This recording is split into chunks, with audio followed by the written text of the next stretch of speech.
When someone you care about pulls away, shuts down, or retreats into silence, it's easy to think the solution is to push harder, talk louder, or demand an apology. But the truth is, the more you chase an avoidant person, the further they run, not because they don't understand your pain, but because they feel overwhelmed by it. Today, I want to show you something counterintuitive, something powerful. If you do this one shift, the avoidant person who hurt you is far more likely to apologize, reconnect, and show up with genuine accountability. The first thing to understand is that avoidant individuals interpret intensity as danger. They don't respond to emotional pressure, they shut down from it. So instead of trying to make them feel what you feel, the real strategy is to help them feel safe while still holding your boundaries. That starts with calming your emotional pitch, not minimizing your hurt, but changing the delivery. When you speak from grounded calm rather than wounded urgency, you stop triggering their defense system. It's like you finally switch off the alarm bell in their head that keeps them in escape mode. The second shift is expressing your feelings without accusations. Instead of saying, "You ignored me, try when I didn't hear from you, I felt unimportant," this doesn't let them off the hook. It simply removes the emotional landmines that make avoidant people shut down. You're not attacking who they are, you're revealing what you experienced. Vulnerability disarms avoidance. It softens their instinct to run and increases their instinct to repair. Then comes the magic moment, the part that actually unlocks the apology you've been needing. Create emotional space, not distance, space, something they can step into without fear of being trapped. That might sound like, "I care about this connection and I'm open to talking when you're ready." You're showing them two things at once. You have emotional standards and you're secure enough not to force the conversation. This combination is irresistible to an avoidant. When they feel permission rather than pressure, they re-engage. When they feel respected rather than cornered, they take responsibility. Apologies don't come from threats, they come from safety. But there's one more important piece. You must be willing to walk away from emotional breadcrumbs. If they offer silence, withdrawal, or defensiveness instead of effort, you step back with dignity. Not to punish them, but to protect your peace. Ironically, this is the moment avoidant people often break their pattern, because they feel the impact of losing your presence without feeling attacked by it. They start to see the difference between space created with respect and distance created from exhaustion. And that clarity wakes them up. That's when the apology usually comes, not because you demanded it, but because your self-respect inspired it. When you approach the situation this way, you stop trying to squeeze accountability out of someone who's emotionally overwhelmed. You stop chasing, stop explaining, stop rehearsing speeches in your head, hoping they'll finally understand. Instead, you communicate with confidence, compassion, and boundaries, the trifecta that even the most avoidant person responds to. And when they do apologize, it's real. It's not a pressured sorry tossed out to end a conflict. It's a genuine recognition of how their behavior affected you and a willingness to repair the connection because they feel emotionally safe enough to show up authentically. So remember this, the apology you want doesn't come from controlling someone else's behavior. It comes from elevating your own. When you lead with calm, clarity, openness, and self-respect, you don't just teach them how to treat you. You make it easier for them to meet you in the place where real connection happens. When you're dealing with someone with avoidant tendencies, the most counterintuitive but transformative shift you can make is learning to communicate from a calm, grounded emotional state. Avoidant individuals are not driven by malice or a desire to hurt you. Their instinctive reaction to emotional intensity is self-protection. They read raised voices, urgency, pressure, or rapid emotional escalation as danger, not relational danger, but personal overwhelm. Their nervous system shuts down long before your words sink in. That's why the more emotionally heightened you become, the faster they retreat. Calm communication doesn't mean suppressing emotions or pretending you're not hurt. It means you're delivering your truth in a way that their mind can actually stay present for. It gives your message a chance to land instead of bouncing off their defenses. What makes calm communication so powerful is that it disrupts the cycle the avoidant person expects. They anticipate confrontation, blame, or emotional heat, and they brace themselves accordingly. When you approach them with steady energy, measured tone, and controlled emotion, you're signaling safety. You're showing that you're not there to overwhelm them, corner them, or make them responsible for fixing your emotional state. This immediately takes away the pressure that normally sends them running. You're not demanding an apology or pushing them toward accountability. You're simply creating a space where accountability becomes possible because they don't feel attacked. Speaking calmly also changes the internal story they tell themselves about you. Many avoidant people believe that emotions automatically lead to chaos, conflict, or loss of control. When you model regulated expression, they begin to see that emotional conversations don't have to feel like explosions. This softens them, often without them consciously realizing it. It allows them to lower their guard, listen more fully, and actually take in your perspective. They begin to understand the impact of their behavior, not through pressure, but through clarity. Another reason calm communication works is that it demonstrates emotional maturity. Avoidant individuals respond differently when they see that you can hold your feelings without spilling them onto them. They feel more trust, and trust is the foundation of accountability. When you calmly say, "When this happened, it affected me in this way," you're not forcing them to experience your emotions for you. You're simply inviting them into understanding. That invitation is what stabilizes the connection rather than threatening it. A regulated tone of voice, steady eye contact, and slower pacing all give your message power. It shows that your emotions are strong enough to feel, but stable enough to express with intention. This doesn't mean you're being passive or accepting poor behavior. In fact, calm communication often carries more strength than anger. It signals self-respect. You're showing that you value yourself too much to lose control. And this strength, rather than pushing them away, tends to draw avoidant people closer because it feels safe. When they sense that safety, something important happens. They stop defending themselves long enough to see how their behavior has affected you. And that moment of clarity becomes the doorway to apology, repair, and deeper connection. One of the most transformative shifts when dealing with an avoidant person is learning to express your feelings through vulnerability rather than accusation.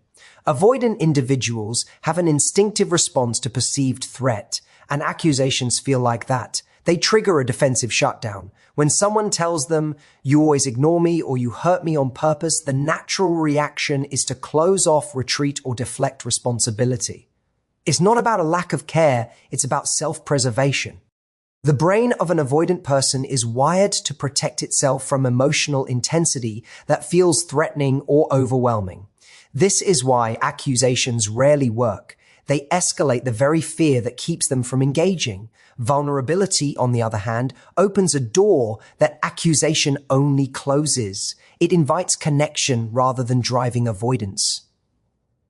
Expressing your feelings vulnerably is not about being weak or letting someone off the hook.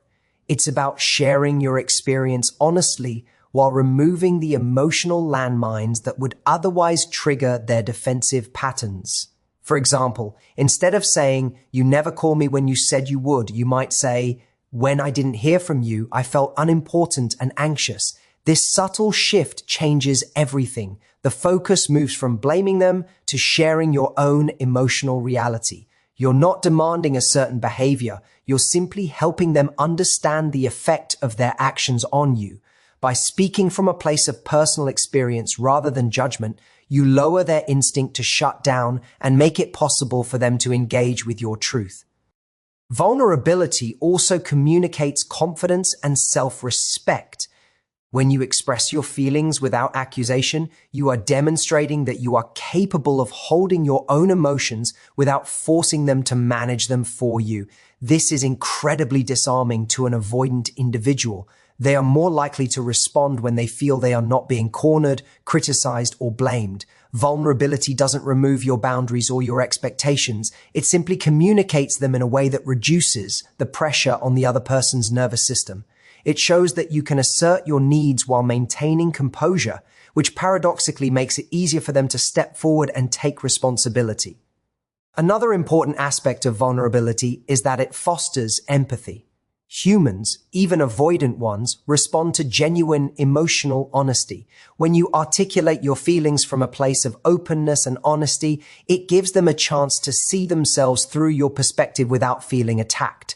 This can awaken their sense of responsibility naturally, rather than through coercion. The moment they recognize the human impact of their behavior in a safe, non-threatening way, they are far more likely to apologize and engage authentically. Vulnerability bridges the gap between isolation and connection, between defensiveness and accountability. Ultimately, expressing feelings through vulnerability rather than accusation is a strategic act of emotional intelligence.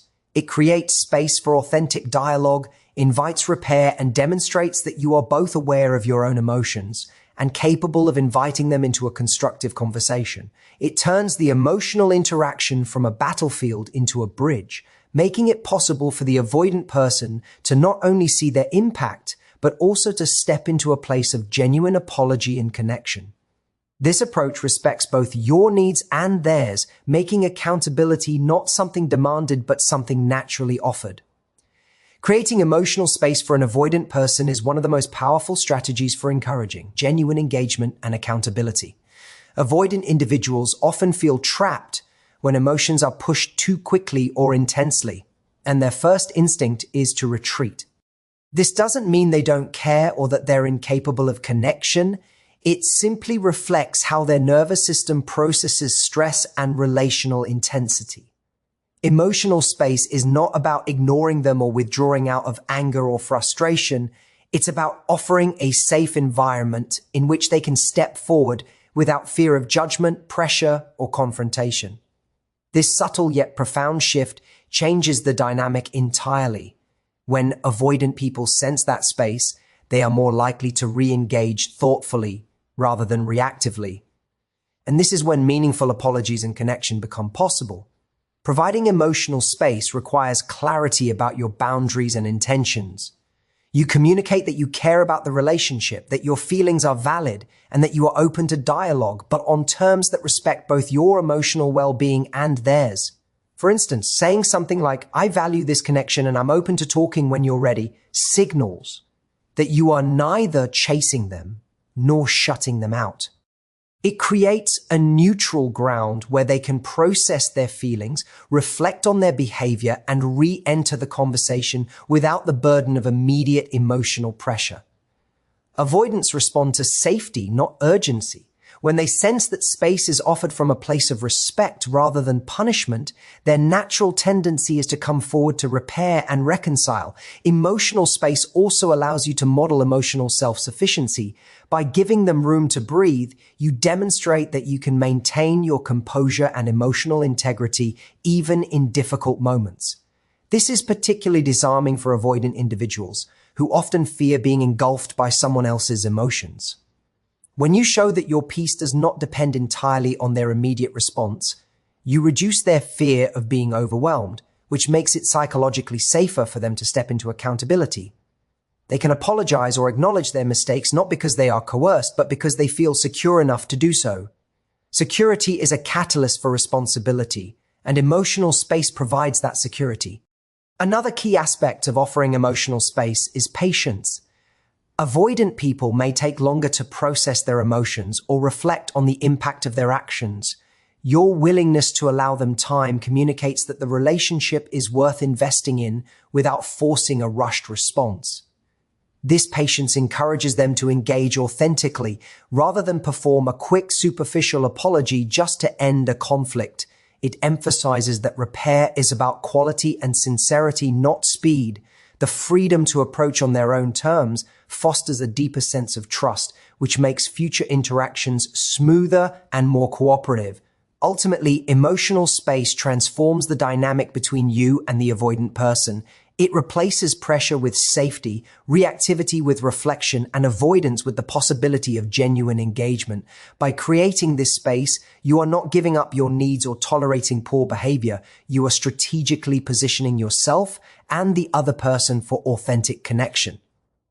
When done consistently, emotional space becomes the environment in which an avoidant individual can recognize their impact, take responsibility, and offer a heartfelt apology. It's a subtle yet profound tool that turns resistance into reconciliation, tension into understanding, and distance into connection. Setting boundaries without punishment is one of the most essential yet misunderstood tools when interacting with an avoidant person. Often, people believe boundaries are about controlling the other person's behavior or forcing them to change, but true boundaries are about protecting your own emotional and mental well-being while communicating your standards clearly.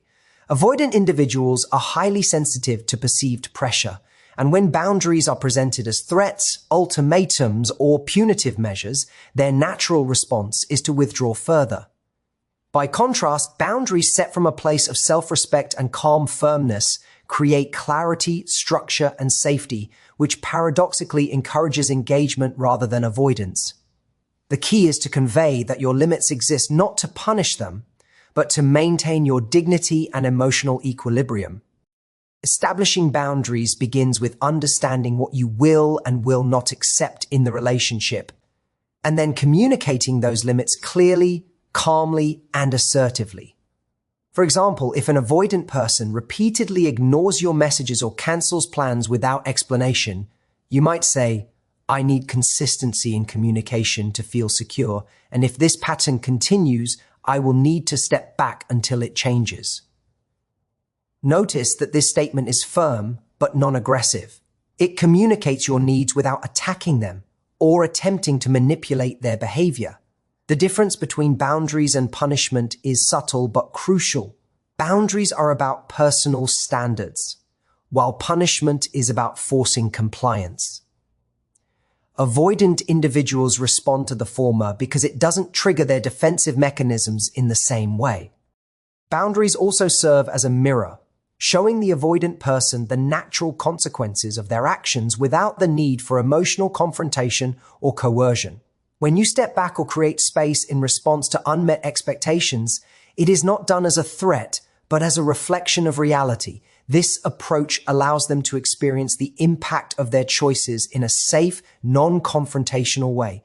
Because avoidant individuals often struggle with awareness of how their behavior affects others, seeing consequences unfold without judgment or anger can lead to clarity and self-reflection.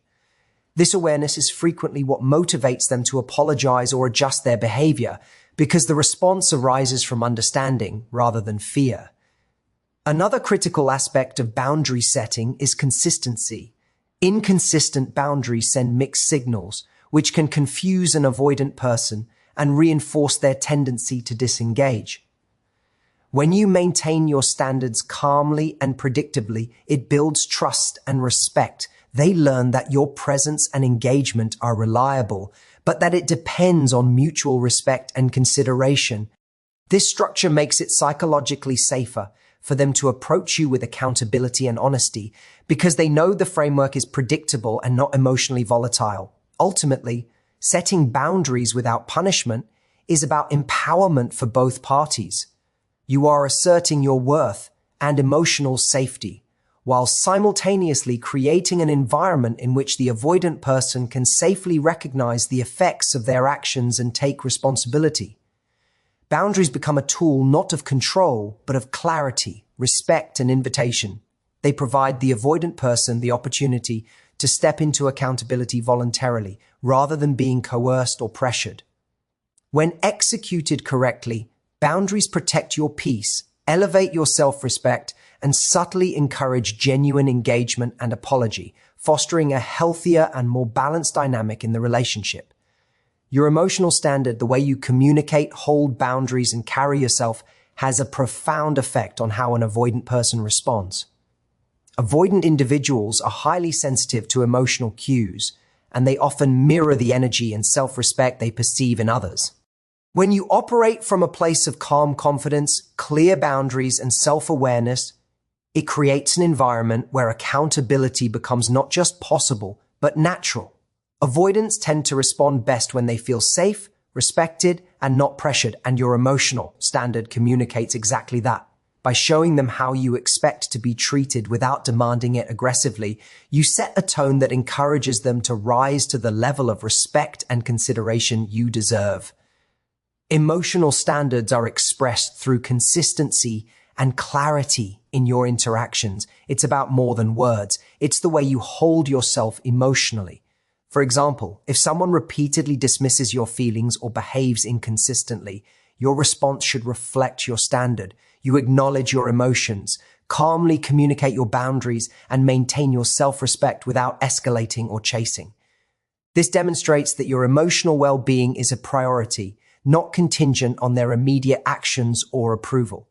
Avoidant people notice this strength, even if subconsciously, and it often motivates them to engage more thoughtfully.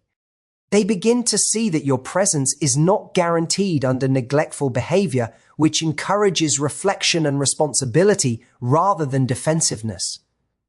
Another important aspect of maintaining an emotional standard is demonstrating self-sufficiency while remaining open. Avoidants are often wary of emotional dependence or intensity, so showing that you can manage your emotions independently while still being open to connection lowers their defenses. It communicates that they are not responsible for fixing your feelings or proving their worth under pressure. This sense of security reduces their need to withdraw and increases the likelihood of authentic engagement. When they feel safe rather than coerced, they can acknowledge their missteps and offer genuine apologies because the environment feels non-threatening and trustworthy. Your emotional standard also communicates the expectations of the relationship implicitly. It shows that while you are compassionate and willing to understand, you are not willing to tolerate repeated disregard or hurtful behavior. This combination of empathy and firmness creates a powerful pull for an avoidant person. They see the benefits of reconnection and repair without feeling cornered or judged. It turns accountability into a natural choice rather than a forced response. They are more likely to apologize, reflect, and adjust because your standard sets a benchmark that is consistent, fair, and grounded in self-respect. Finally, maintaining a high emotional standard helps you cultivate a relationship dynamic that is healthy and sustainable. Avoidant individuals are more likely to step up and mirror the integrity and stability you model. Your calm, confident, and respectful approach becomes a template for how the connection can function positively. By prioritizing your emotional standards, you are not only protecting yourself, but also creating the conditions for genuine, heartfelt apologies and long-term respect. It shifts the power from trying to control their behavior to influencing the dynamic through presence, consistency, and integrity, which is far more effective and lasting. In closing, remember that guiding an avoidant person toward accountability isn't about chasing, demanding, or pressuring. It's about cultivating calm, setting clear boundaries, expressing vulnerability, and maintaining your emotional standards. When you approach the situation with patience, respect, and self-respect, you create the conditions for genuine apologies and authentic connection. Thank you all for taking the time to listen, reflect, and invest in understanding the power of emotional intelligence in relationships. I hope this gives you practical tools to foster healthier, more meaningful connections.